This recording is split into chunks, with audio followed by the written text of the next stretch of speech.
السلام عليكم حبابي، كيف دايرين؟ لاباس عليكم؟ كنتمنى تكونوا مزيانين.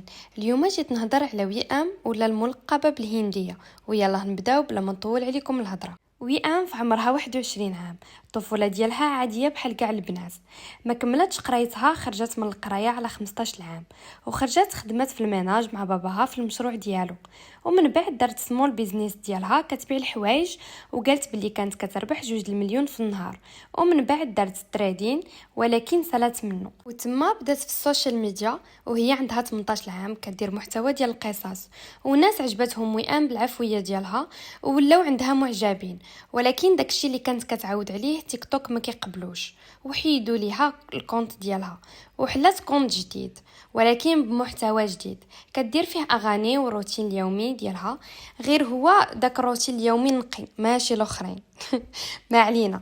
دابا تبارك الله عندها 1 مليون في تيك توك و600 في انستغرام. وئام لقبت راسها بالهنديه حيت باباها كان كيتفرج في الهنود، وفاش تولدات وشافها قال واخيرا ولدتها هنديه، بحكم انها سمراء والملامح ديالها بحال الهنديات.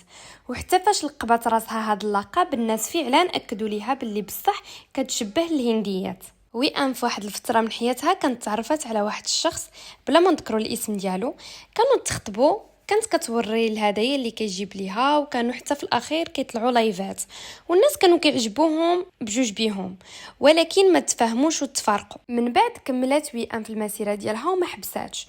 وفي الاول ما كانتش كتبين كاع الفورمه ديالها، كانت كتبين غير وجهها.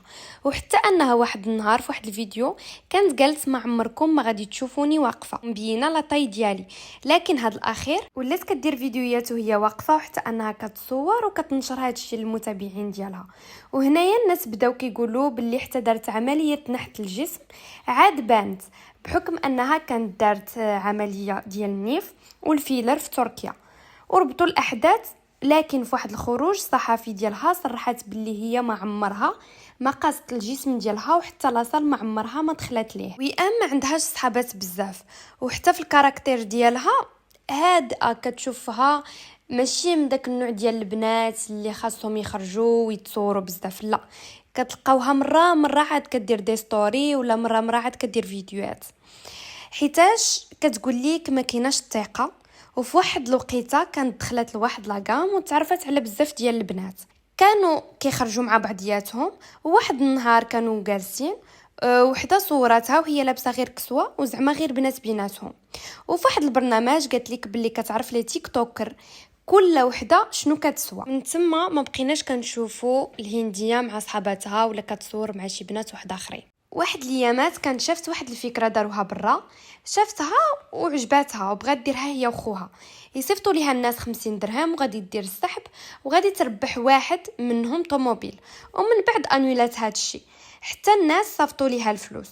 وفاش حبسات قالوا ليها نصابه، ولكن هذا الشيء خرجت في واحد البرنامج ووضحات. وحتى ان المنشط مومو عيطات له شي وحده وسولته على المسابقه اللي دارت الهنديه، وجاوبها وقال ليها باللي هادشي كامل ماشي قانوني. ولكن وئام كتصرح باللي المسابقه وحتى الانولاسيون كانوا قانونيين واصلا ردت للناس فلوسهم. وئام في هذا الاخير تخطبات المره الثانيه وما كانش مبينه وجه ديال الخطيب ديالها، ولكن من بعد غير ايامات قلال تسربوا التصاور ديالها هي وخطيبها.